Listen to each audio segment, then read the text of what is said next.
Hello everyone, this is Shweta Mishra, a solar entrepreneur and a nature lover. हम बात कर रहे हैं सोलर के बारे में।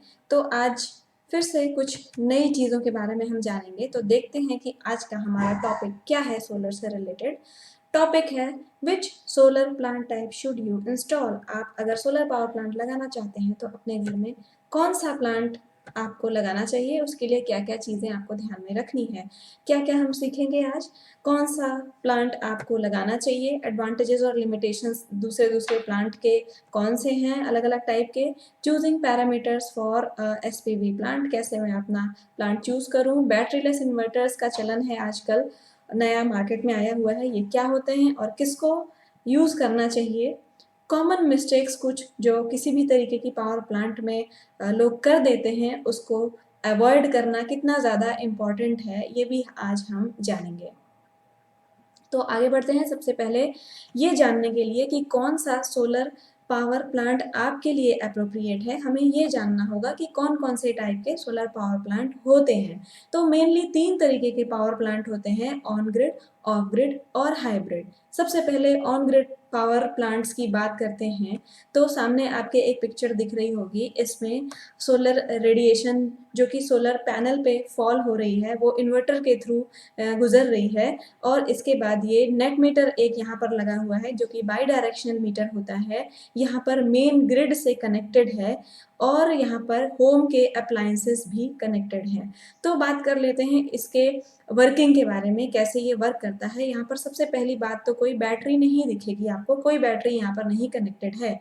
उसके बाद जब सोलर पावर प्लांट का जो सोलर पैनल है, वो मुख्य भाग है, वो जो जनरेट कर रहा है वो कर रहा है डीसी। और हमारे घरों में जो अप्लायंसेस रन होते हैं वो रन होते हैं एसी पे, प्लस जो ग्रिड सप्लाई आती है वो भी एसी आती है।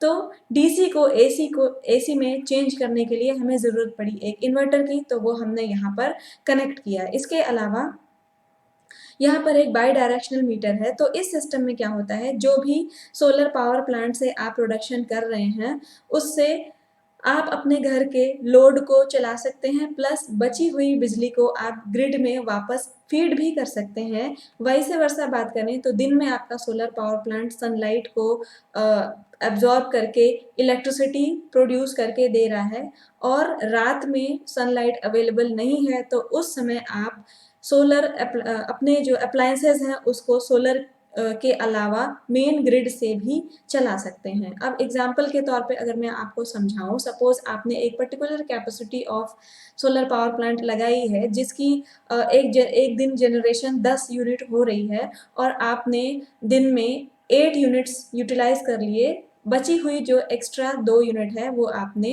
ग्रिड को फीड कर दिया नेट मीटर के थ्रू। नेक्स्ट डे अगर आप फिर से प्लांट आपका 10 यूनिट जनरेट कर रहा है और आपने 12 यूनिट यूज़ कर ली, तो ऑलरेडी आपका 2 यूनिट जो है वो इसमें आपने भेज रखी थी। तो जो आपकी मीटर जो है वो जो रीडिंग दिखाएगा वो डिफरेंस ऑफ यूनिट्स कंजम्पशन दिखाएगा, यानी कि at the end of the month कितना आपने सोलर पावर प्रोड्यूस करके अप्लायंसेस चलाए थे और कितना आपने ग्रिड से यूटिलाइज किया था, कितना लेना देना एक्सचेंज किया था, उसका जो आंकड़ा होगा वो आपका नेट मीटर बताएगा। और at the end of the month उतने ही डिफरेंस ऑफ यूनिट्स का बिजली का बिल आपको देना होता है। तो इससे मेन फ़ायदा है कि आपका बिजली का बिल जितना आप चाहें उतना रिड्यूस कर सकते हैं।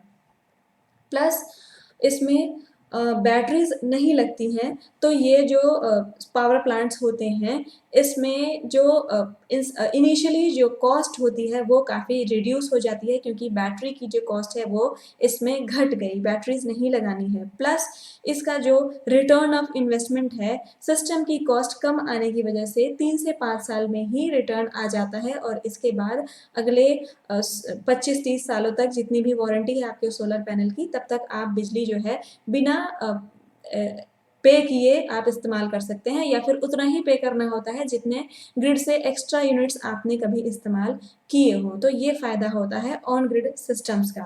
प्लस इसमें अगर एडवांटेजेस की बात करें तो सबसे पहली बात की पेबैक पीरियड इसका कम है, और अगर लिमिटेशन की बात करें तो एक लिमिटेशन है इसमें, जिस समय ग्रिड की पावर कट हो जाएगी उस समय आपका इन्वर्टर जो है वो ऑन ग्रिड इन्वर्टर में एंटी आइलैंडिंग प्रोटेक्शन के का फीचर मौजूद होता है, जिसके तहत वो सोलर से आ रही बिजली को भी इस्तेमाल करने नहीं देगा, यानी कि सोलर का पार्ट भी डिस्कनेक्ट कर देगा जिस समय मेन ग्रिड का पार्ट जो है वो डिस्कनेक्टेड है।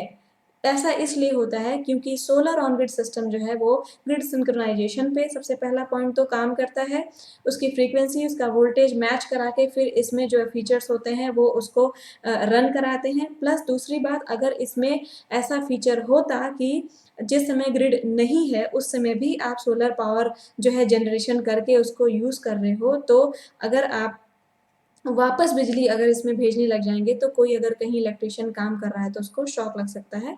तो ये भी एक एडिशनल इसका कारण है।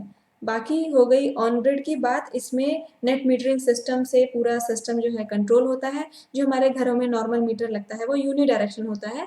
वो सिर्फ़ ये आंकड़ा रखता है कि ग्रिड से आपने कितनी ली, बट यहाँ से हमको ये भी आंकड़ा रखना है कि सोलर से कितनी दी, ग्रिड से कितनी ली, कितना डिफरेंस ऑफ यूनिट्स आ रहा है, इसलिए नेट मीटरिंग या बाई डायरेक्शनल मीटरिंग सिस्टम यहाँ पर यूज़ होता है। अगर आप ऐसी जगह पे रहते हैं जहाँ पर कम से कम 23 से 24 घंटे या मैक्सिमम टाइम जो है पावर मेन से अवेलेबल है, तो आपके लिए ऑन ग्रिड सिस्टम बेनिफिशियल है। 1 आध घंटे की पावर कट अगर आप होती है तो उसके लिए आप छोटा-सा पावर बैकअप सिस्टम डिज़ाइन करके लगा सकते हैं। बट जहाँ पर पावर का कट बहुत ज़्यादा है, वहाँ पर इस सिस्टम को लगाने का कोई ख़ास फ़ायदा नहीं होता है, इसलिए इसको अवॉइड किया जाता है। तो ऐसी जगहों पे क्या लगाया जाए? ऐसी जगहों पे लगाया जाता है ऑफ ग्रिड सिस्टम, जहाँ पर पावर कट ज़्यादा होता है।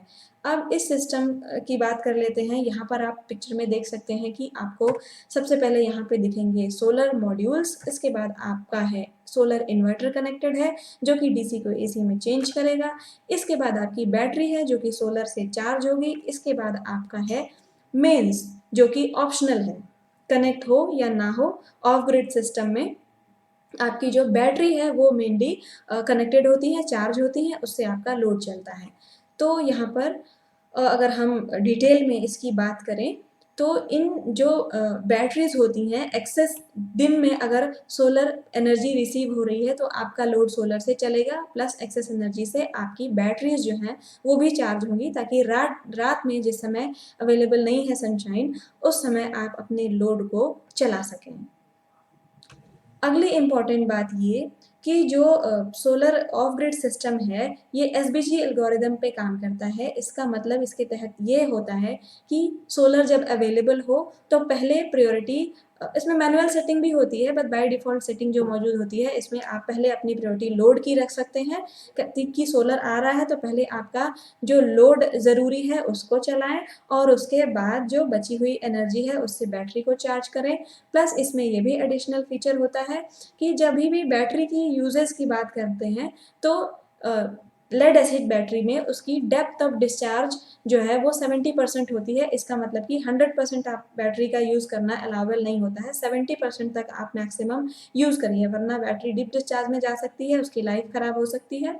तो 70% अलाउंस होता है, तो इसके तहत जब भी डीओडी 70% तक जाएगी तो वो ऑटोमेटिकली ग्रिड पे स्विच हो जाता है, ग्रिड से आपकी बैटरी चार्ज होने लगती है या फिर और लोड जो है वो आपका ग्रिड से चलने लगता है, या जैसा भी आप सेटिंग चाहते हैं, पहले लोड ग्रिड से आप बैटरी चार्ज करना चाहते हैं या सोलर से आप बैटरी चार्ज करना चाहते हैं, ये मैनुअल सेटिंग भी मौजूद होता है।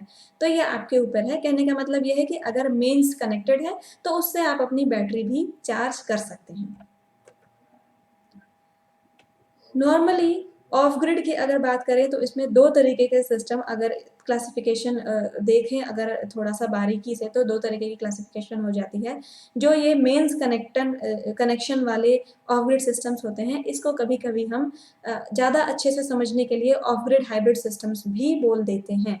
क्योंकि जिसमें मेंस का कनेक्शन नहीं होता है, जैसे रिमोट एरियाज़ है जहाँ पर बिजली का कनेक्शन ही नहीं है, वहाँ भी आप सोलर लगवाना चाहते हैं, तो उसको हम स्टैंड अलोन सिस्टम्स कहते हैं, क्योंकि वो अपने पैर पे खुद खड़ा है वो सिस्टम, किसी मेंस को को यूज़ नहीं कर रहा है बैटरी को चार्ज करने के लिए, सिर्फ सोलर से चार्ज हो रहा है, तो इसलिए इसको हम कभी-कभी ऑफ ग्रिड हाइब्रिड सिस्टम्स कह देते हैं और उनको जिनमें मेंस कनेक्टेड नहीं है उनको स्टैंड अलोन सिस्टम कह देते हैं। ऑफ ग्रिड का ये फ़ायदा है, इसमें नेट मीटरिंग सिस्टम क्योंकि नहीं लगा हुआ है, तो जिस समय पावर कट होती है उस समय आपका सोलर जो है वो डिस्कनेक्ट नहीं होगा, उससे आपका लोड या आपकी बैटरी चार्ज होती रहेगी, लोड भी चलता रहेगा।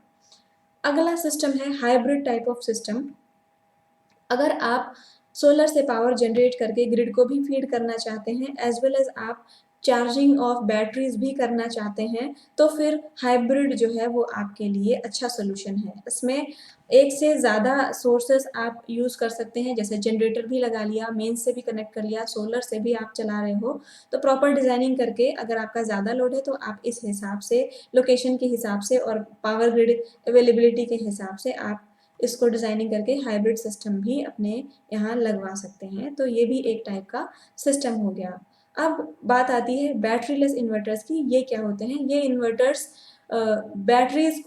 बैटरीज के बिना भी आपके लोड को चला सकते हैं। जैसे अभी तक जो हमने 2 केसेस की बात की या 3 केसेस की बात की, उसमें ग्रिड या बैटरीज जो हैं उनका मेजर रोल था, बट आप चाहते हैं कि कोई स्कूल है, कोई कॉलेज है, जहाँ पर कोई ऑफिस है, जहाँ दिन-दिन में सिर्फ यूजेज है, सिर्फ सोलर से हम अपना कुछ घंटे के लिए लोड चला लें, तो उसके लिए ये बैटरी लेस इन्वर्टर्स जो हैं वो अच्छा ऑप्शन है। तो अगर सफिशिएंट अमाउंट ऑफ दिन में सोलर एनर्जी उपलब्ध हो रही है तो सारा लोड जो है वो आपका डायरेक्टली सोलर से चलेगा। जिस समय सोलर एनर्जी सफिशिएंट नहीं है, कुछ मैन्युफैक्चरर्स ऐसा ऑप्शन दे रहे हैं कि उस समय ऑप्शन है कि आप इसको ग्रिड से भी चला सकते हैं और बैटरी भी चार्ज करके बैकअप भी रख सकते हैं, तो ये अलग-अलग फीचर्स भी अवेलेबल हैं। मेनली बैटरी लेस जो है इसका इजाद इसलिए हुआ ताकि आप डायरेक्ट जिस समय दिन में सिर्फ अगर आपको कोई लोड चलाना है तो डायरेक्टली लोड चला सके बिना किसी बैटरी या ग्रिड के सपोर्ट के। जिस समय एनर्जी अवेलेबल नहीं होगी उस समय अगर आप ग्रिड से कनेक्ट करना चाहते हैं तो एंटायर लोड आपका ग्रिड से चल सकता है।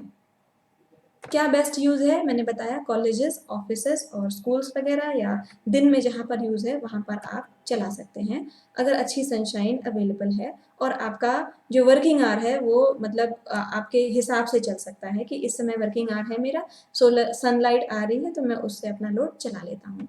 कॉमन मिस्टेक्स की बात कर लेते हैं कुछ जो हम हर टाइप के सोलर प्लांट में कर सकते हैं। कोई भी सोलर प्लांट लगाओ आपको कुछ कॉमन मिस्टेक्स हैं जिनको अवॉइड करना होता है, उससे आपकी सोलर प्लांट की लाइफ अच्छी बनी रहेगी और स्मूथली काम करेगा। सबसे पहला कॉमन मिस्टेक है, आप डीसी जो है सोलर पैनल प्रोड्यूस कर रहा है, इन्वर्टर तक आपकी डीसी रन हो रही है, तो वहाँ पर जो आप केबल यूज़ करेंगे डीसी साइड में डीसी केबल ही यूज़ करें वरना लॉसेस हो सकते हैं। एसी साइड में एसी केबल यूज़ करें, डीसी साइड में डीसी केबल यूज़ करें, क्योंकि जो डीसी केबल होते हैं सोलर में जो यूज़ होते हैं वो यूवी रेजिस्टेंट होने चाहिए क्योंकि उनको धूप में एक्सपोज होना रहता है।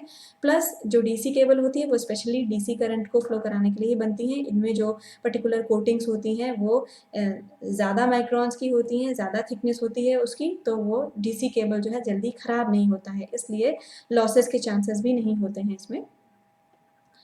अगली बात, स्ट्रक्चर आप माइल्ड स्टील का बिल्कुल अवॉइड करें। ये नहीं कि 25 साल की वारंटी या आजकल 30 साल की वारंटी वाले सोलर मॉड्यूल्स आने लगे हैं, तो उतने साल आपको उसको चलाना है, तो ये गलती मत करिए कि स्ट्रक्चर आपने बिल्कुल ही ख़राब क्वालिटी का लगा दिया, जैसे कि आयरन या माइल्ड स्टील का एमएस का आपने स्ट्रक्चर लगा दिया। कम से कम जीआई लगाएँ और आजकल तो मैग्नीशियम एलॉय कोटिंग के स्ट्रक्चर आने लगे हैं, तो इनकी थिकनेस जो है जो आई मीन जो इनकी कोटिंग है वो 80 माइक्रोन से 120 माइक्रोन्स के बीच में हो तो ये बेस्ट सिलेक्शन होगा। तो जीआई या मैक का स्ट्रक्चर आप यूज़ करें, लगाएँ। एमएनआरई के स्टैंडर्ड्स के अकॉर्डिंग जो फाउंडेशन बनती है वो कम से कम 300 बाई 300 बाई 300 की होनी चाहिए और इसमें M20 ग्रेड का कंक्रीट यूज़ होना चाहिए उसको एक अच्छी मजबूती प्रोवाइड करने के लिए। क्योंकि छत पे लगता है तो विंड का प्रेशर आ सकता है, आंधी तूफान में आपका जो सिस्टम है वो हल्का पड़ सकता है, उड़ सकता है, डैमेज हो सकता है, तो इसलिए M20 ग्रेड का कंक्रीट इस्तेमाल करें फाउंडेशन को बनाने में। M20 ग्रेड जो है 1 डेढ़ 3 का रेशियो कहते हैं देसी भाषा में इसको, यानी कि 1 पार्ट सीमेंट का, 1.5 पार्ट सैंड का और 3 पार्ट एग्रीगेट का इसमें यूज़ होता है। आपके जो मॉड्यूल्स की जो फेसिंग है वो आप साउथ डायरेक्शन में रखें और इसकी टिल्ट एंगल जो है वो अपने लोकेशन के लैटिट्यूड के बराबर रखें, तभी आपको साल भर जो है एक एवरेज में मैक्सिमम जनरेशन मिलेगी। ACDP, DCDP, earthing, lightning arrester जैसे प्रोटेक्शन डिवाइसेस को बिल्कुल भी अवॉइड ना करें। प्रोटेक्शन जो है सिस्टम का मस्ट है। तो आप सेपरेटली 3 अर्थिंग करें, AC साइड की अलग, DC साइड की अलग, लाइटनिंग अरेस्टर की अलग, तो आपका सिस्टम जो है वो बचा रहेगा, बिल्डिंग बची रहेगी, प्लस जो इंसान उसको एक्सेस करेगा वो भी बचा रहेगा। तो इसलिए इन सब चीज़ों को बिल्कुल भी स्किप ना करें। सेफ्टी जो है वो किसी भी केस में मस्ट होता है। जिस समय आप अपना पावर प्लांट डिज़ाइन कर रहे हो उस समय हर लोकेशन का एक माइक्रो क्लाइमेट होता है। जैसे कि आप किसी रूम में बैठे हैं, उसका अपना एक क्लाइमेट होता है। AC लगा रखा है तो आपका माइक्रो क्लाइमेट जो है वो कूल है, या कहीं पर ड्राई है, कहीं पर मॉइस्चर है। बाथरूम का अगर हम क्लाइमेट देखें तो वो उसका माइक्रो क्लाइमेट मॉइस्चर होता है वहाँ पे, तो ह्यूमिड हो सकता है। तो अपना एक जगह का अपना एक माइक्रो क्लाइमेट होता है, उसको देखिए। जहाँ पर आपको छत पे पावर प्लांट इंस्टॉल करनी है, प्रॉपर उसकी साइट सर्वे करिए कि किसी AC का गर्म हवा तो उस पैनल पे रिलीज़ नहीं होगी, या इन्वर्टर पे या बैटरी पे रिलीज़ नहीं होगी, उसके आसपास नहीं होगी। पैनल्स, बैटरीज और इलेक्ट्रॉनिक डिवाइसेस जितना ठंडा रहें उतना ही बेटर परफॉर्म करते हैं, तो इस बात का भी ध्यान रखें। मॉड्यूल्स जो है उसका टेम्परेचर जब हाई चला जाता है तो उसकी परफॉर्मेंस डाउन हो जाती है, एफिशिएंसी कम हो जाती है, टेम्परेचर कोफिशिएंट उसका नेगेटिव होता है तो लॉसेस होने लगते हैं। इस चीज़ का आप ध्यान रखें। अवॉइड करना अगर पॉसिबल हो तो बिल्कुल अवॉइड करें इन सब चीज़ों को। और अगर आप ऑफ ग्रिड या स्टैंड अलोन सिस्टम पे स्विच करना चाहते हैं या कहीं इंस्टॉल कराना चाहते हैं, सबसे इम्पॉर्टेंट चीज़ होती है ऑफ ग्रिड सिस्टम में, वो होती है डिज़ाइनिंग प्रॉपरली। आप जो भी लोड चलाने हैं उनकी स्पेसिफिकेशन शीट को अच्छे से एनालिसिस करें, किस टाइप का लोड है, क्योंकि कंप्रेशर, मोटर और हीटिंग एलिमेंट्स जो होते हैं ये स्टार्टिंग लोड ज़्यादा लेते हैं। तो लोग गलती कर देते हैं, रनिंग लोड को ध्यान में रखते हुए पावर प्लांट की डिज़ाइनिंग कर लेते हैं, बाद में वो सिस्टम चलता नहीं है। तो प्रॉपर अपने लोड की स्टडी करके ऑफ ग्रिड या स्टैंड अलोन सिस्टम में पावर प्लांट की डिज़ाइनिंग करें, इन्वर्टर मॉड्यूल्स वगैरह चूज़ करें। ये बहुत ही इंपॉर्टेंट पॉइंट है।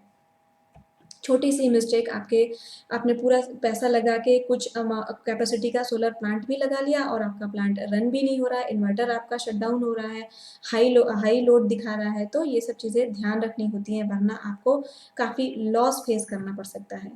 इसलिए प्रॉपरली डिज़ाइन करें।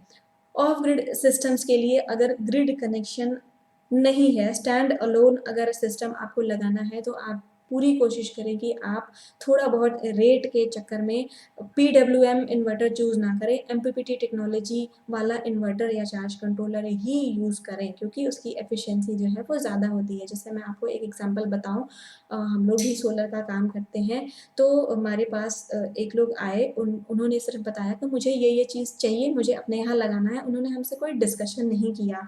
उन्होंने कहा मुझे PWM का चार्ज कंट्रोलर दे दीजिए और ये कैपेसिटी का मॉड्यूल दे दीजिए, मुझे अपने यहाँ लगाना है। हमने दे दिया, उन्होंने लगाया, वो परेशान हो गए, उनका सिस्टम वर्क ही नहीं कर रहा था।